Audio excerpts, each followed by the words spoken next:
ठीक है, 100 capital investment थी, उसमें से 10 रुपये लॉस जो है हमने माइनस कर दिया, तो हमारे पास 90 बचा। यहाँ भी कैपिटल इन्वेस्टमेंट 100 की थी, मुदारिब की जो लोन की सूरत में थी, रिमेनिंग उसके पास बचा 90। 90 अब रिटर्न नहीं होगा, 90 में ऐड होंगे 10 rupees because it was a loan. तो 90 प्लस 10 इज इक्वल टू 100, वो 100 रुपीज मुदारिब वापस करेगा। तो आफ्टर लॉस बैंक के पास 190 आएंगे, और मुदारिब को 10 रुपए का लॉस हो जाएगा। ये 10 रुपए का लॉस क्या है? ये 10 रुपए का बेसिकली आउटफ्लो है।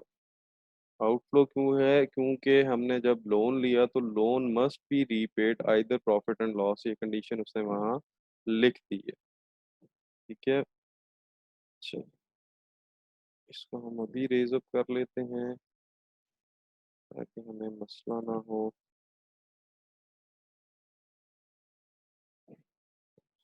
नेक्स्ट केस स्टडी हमारे पास क्या कहती है? नेक्स्ट कहती है जी हमारे पास मुदारिब acquires 100 capital through a third party मुदारबा। Mudarib invests 100 of his own capital. The bank contributes 100. No other capital sources are used. PLS of 33, 33, and then 33. Okay, that is distribution of profit. Mudarib as reward of successful operation of business. The balance of any profit is to be paid other partner in this scheme. अब हमारे पास तीन option आ गए, हमारे पास partner भी आ गया। ठीक है जी, 100 capital third party मुदारबा, ये भी मुदारबा। अच्छा जी, मुदारबा का मतलब है 100 रुपये इसने इन्वेस्ट किया, 100 रुपये इसने इन्वेस्ट किया, 100 रुपये इसने इन्वेस्ट किया। अब हमारे पास अगर होता है प्रॉफिट, प्रॉफिट है हमारे पास 30। तो अगेंस्ट इन्वेस्टमेंट 10 रुपये इसके पास है, 10 इसके पास, 10 इसके पास। बेसिकली केस स्टडी के अंदर अभी भी उसने एक चीज़ नहीं मेंशन की, रिवॉर्ड मेंशन नहीं किया। 33, 33, 33 तो इन तीनों का एक किस्म का हिस्सा बनता है, बिकॉज तीन हिस्से हैं। ठीक है, तो तीन हिस्से का क्या मतलब है? 100, 100 एंड 100, 100 के अगेंस्ट जितने भी रिटर्न्स आएंगे वो उसी तरह से डिस्ट्रीब्यूट हो जाएंगे। ठीक है, जब आपने रिटर्न्स डिस्ट्रीब्यूट कर दिया तो यहाँ से आप रिवॉर्ड भी देंगे। अगर दोनों तरफ से आपके पास मुदारबा कॉन्ट्रैक्ट है, यानी बैंक का भी ये मुदारबा है और पार्टनर का भी ये मुदारबा है, तो इसका मतलब है दोनों इसको 5-5 रुपए देंगे। लेट्स सपोज 5-5 रुपए देते हैं, तो हमारे पास सिचुएशन क्या बनती है कि 100 और उसमें से 5 रुपए चले गए, 105 इधर आ गया, 105 इधर आ गया, और 120 इधर आ गया। 120 और 105, 105 इसलिए लिखा कि इसके अंदर कैपिटल इन्वेस्टमेंट ऐड है। 100 plus 10 plus 5 plus 5 is equal to 120। 100 plus 10 और उसमें से ये 5 निकल गया और इसमें से ये 5 निकलेगा, 105, 105। In case of loss, loss would be very easy.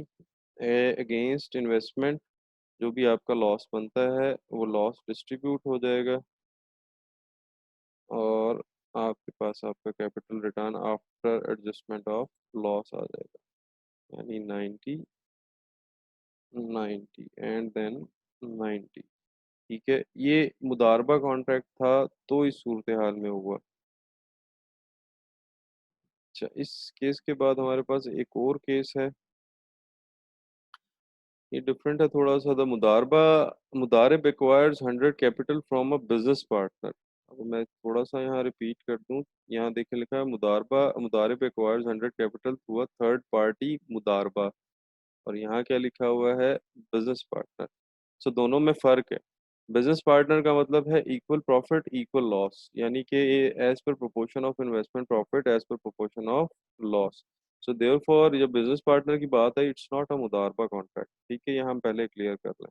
मुदारिब invest none of his own capital, मुदारिब ने अपना कोई पैसा इन्वेस्ट नहीं किया। The bank agrees to the partnership, bank अपनी कंसेंट पार्टनरशिप पे देता है and contributes capital of 100। No other capital sources are used. Mudarib and the partner agrees a PLS ratio of 50-50. The bank and the Mudarib agree that the bank will receive half of the profit earned by the Mudarib. ठीक है, bank उस profit का half लेगा जो कि मुदारिब कमाएगा। उस profit का हाफ लेगा जो मुदारिब कमाएगा। ठीक है जी। अच्छा, यहाँ अगर हम इसकी शेप को चेंज कर दें, हम कहते हैं जी मुदारिब ने अपना कोई पैसा इन्वेस्ट नहीं किया और पार्टनर से उसने पार्टनरशिप। अच्छा, जब पार्टनरशिप की प्रॉफिट हुआ हमारे पास 20 का। 100 रुपये इसने इन्वेस्ट किए, 100 रुपये इसने इन्वेस्ट किए। ठीक है जी। इस पार्टनरशिप, राइट वाली पार्टनरशिप के तहत जो मुदारिब कमाएगा वो कमाएगा 20 में से 5 रुपये इधर और 5 रुपये इधर। ठीक है जी। बेसिकली पार्टनरशिप उसने कॉन्ट्रैक्ट किया, पार्टनरशिप कॉन्ट्रैक्ट किया 100 एंड 100। बैंक ने इन दोनों की पार्टनरशिप में इन्वेस्ट किया। 100 रुपये मुदारिब के पास आए, मुदारिब के साथ ऑलरेडी एक पार्टनर था। दोनों ने मिलके इन्वेस्टमेंट की। इन्वेस्टमेंट का मतलब है कि बैंक और मुदारिब के 100 रुपये हो गए और पार्टनर के 100 रुपये हो गए। जब दोनों के बाद दरमियान डिस्ट्रीब्यूशन ऑफ प्रॉफिट होगी तो 10 रुपये इसके पास आएंगे और 10 रुपये इसके पास आएंगे। कंडीशन ये है कि जो मुदारिब कमाएगा उसका हाफ जो है वो बैंक के पास जाएगा। हाफ बैंक के पास जाने का मतलब है कि 10 रुपये जो इसने कमाए उसमें से 5 रुपये बैंक के पास आ गए। तो इन दिस सेंस हमारे पास end of the day partner के पास बचेंगे हमारे पास 110, मुदारिब के पास 5 और बैंक के पास भी 5। In case of loss, loss की सूरत हाल में क्या होगा? लॉस की सूरत हाल में बैंक ने और मुदारिब ने मिलके इन्वेस्ट किए थे 100 रुपये और पार्टनर ने भी 100 रुपये। तो इसका मतलब है इन केस ऑफ लॉस जो है 10 रुपये का लॉस इसके पास आएगा और 10 रुपये का लॉस इसके पास आएगा।